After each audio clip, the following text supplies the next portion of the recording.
Pennywise, the murderous clown who lurks in sewers and feasts on terrified children, is perhaps the most evil creation to ever emerge from the warped mind of Stephen King.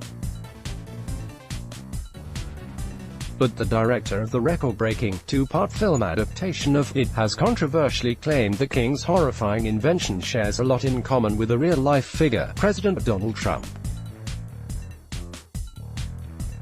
He does exactly what the clown does, you know, Andy Muschietti told AFP. The clown is trying to divide the losers all the time, to turn them against themselves, and make them weaker, said the Argentine director, referring to the nickname for the group of preteen misfits who are the heroes of It. That's how he conquers. He tries to conquer them and destroy them, drawing parallels between high-concept horror icons and the current White House inhabitant is certain to shock many. But beyond the killer clown's gruesome theatrics, King's novel is already an exploration of the dark underbelly of small-town America, said Muschietti, tackling sinister yet tragically real themes such as spousal abuse and incest. Movie sequel, It Chapter 2, out Friday, covers the concluding sections of the novel in which the children, now grown up and enjoying successful lives elsewhere, must return to their hometown to confront a resurgent Pennywise. It features a famous scene from the novel in which a young gay man suffers a savage homophobic assault by a local gang, which was based on a real-life incident in Bangor, the town in the northeastern state of Maine where King lives. While it was omitted from the popular 1990 TV miniseries adaptation, Muschietti said that including the scene was crucial for making a movie that is connected to the times that we live. We live in a culture of fear, leaders that are trying to divide people, to control us, to conquer us, and to turn us against each other, he said.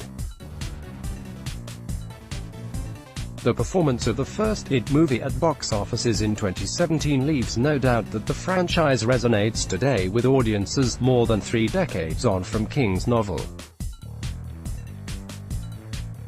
The R-rated blockbuster took in a whopping $700 million around the world to become the highest-grossing horror film of all time. "Yeah, that was ridiculous," said Muschietti. "The first weekend was just insane. It just went through the roof." Of course, King could not have intended Muschietti's startling analogy back in 1986, even if the outspoken Trump critic did famously create a populist outsider who shocks and bullies his way to the U.S.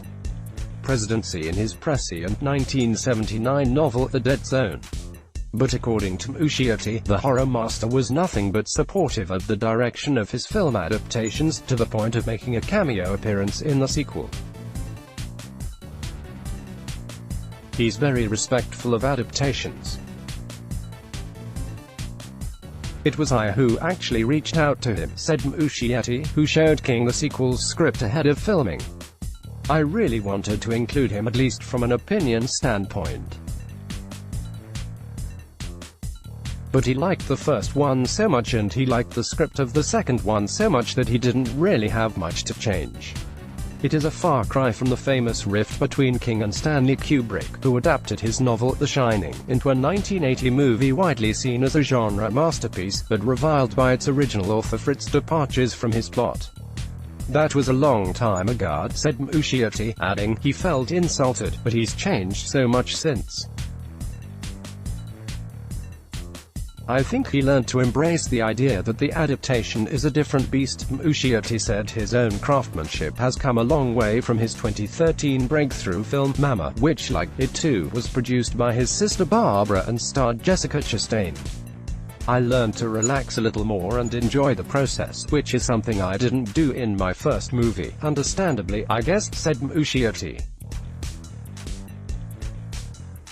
Made for around $20 million, Mama was no small fry, but still a world away from Muschietti's new film, which he says cost between $60 to $70 million.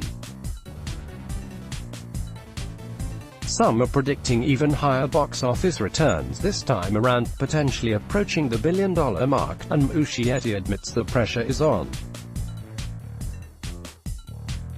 I don't want to think about that too much, I'd rather have low expectations to start with, he said, before conceding that the nearly 3-hour-long sequel is more ambitious in scope.